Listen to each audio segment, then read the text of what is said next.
Hello అండి, welcome to అక్కీ simple box. ఈరోజు మేతి చికెన్ని ఎలా ప్రిపేర్ చేసుకోవాలో చూపిస్తాను. ఈ కర్రీ రైస్లోకైనా, రోటీలోకైనా, చపాతీలోకైనా, దేనికైనా సరే చాలా బాగుంటుందండి. ముందుగా దీనికి 2 పెద్ద ఆనియన్స్, 5 పచ్చిమిర్చిని కట్ చేసి పక్కన పెట్టుకోవాలి. అలాగే ఒక కట్ట మెంతి కూరని కూడా తీసుకొని కట్ చేసి పక్కన పెట్టుకోవాలి.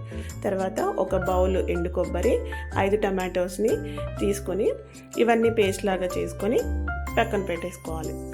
తర్వాత కడాయి పెట్టుకొని తగినంత ఆయిల్ వేసుకొని హోల్ గరం మసాలా ఉంటుంది కదండి, ఆ మసాలా దినుసులన్నీ వేసుకొని కొంచెం చిట్టుపట్లాడాక ఆనియన్స్, పచ్చిమిర్చి వేసుకొని బాగా కలుపుకోవాలి.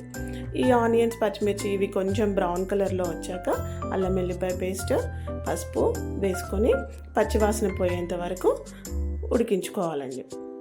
ఆ తర్వాత మనము కడిగి పెట్టుకున్న మెంతి కూరను కూడా వేసి పచ్చివాసన పోయేంత వరకు బాగా ఉడికించుకోవాలి. ఒక 2 మినిట్స్ మూత పెట్టుకుంటే ఆకు ఉడికిపోతుందండి. తర్వాత 2 మినిట్స్ తర్వాత ఆకు ఉడికిందా లేదా ఒక్కసారి చెక్ చేసుకొని చూసుకొని మనము చికెన్ వేసుకోవాలండి. నేను చికెన్ 2 kgs తీసుకున్నాను.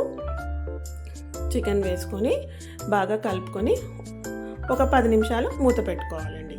10 నిమిషాల తర్వాత చికెన్లో నుంచి వాటర్ వస్తుంటాయి కదండి, అప్పటి వరకు ఉడికించుకోవాలి. ఇలా వాటర్ వచ్చాక కారం, ఉప్పు వేసుకోవాలండి.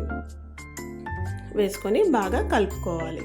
కారం వేసుకున్నాక వెంటనే వాటర్ యాడ్ చేయకూడదండి.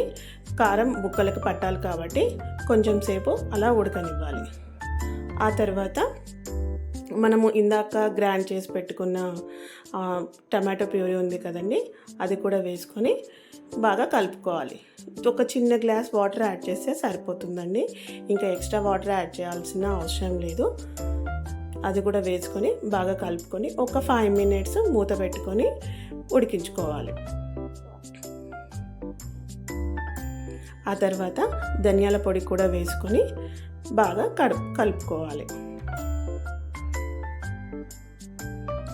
ఆ తర్వాత ఒక 5 మినిట్స్ మూత పెట్టేసుకొని ఉడికించుకోవాలండి. ఆ తర్వాత ఎంతో రుచిగా ఉండే మేతి చికెన్ రెడీ అయిపోయిందండి. ఈ కర్రీ చాలా అంటే చాలా బాగుంటుందండి. మీరు అందరూ కూడా ఒక్కసారి ట్రై చేయండి, చాలా టేస్టీగా ఉంటుంది. అండ్ ప్రాసెస్ కూడా చాలా ఈజీ అండి. మన ఛానల్ని ఫస్ట్ టైం చూస్తున్నట్లయితే ప్లీజ్ సబ్స్క్రైబ్ చేయండి. అండ్ మీకు ఈ వీడియో నచ్చినట్టయితే ప్లీజ్ లైక్ చేయండి. Thank you all.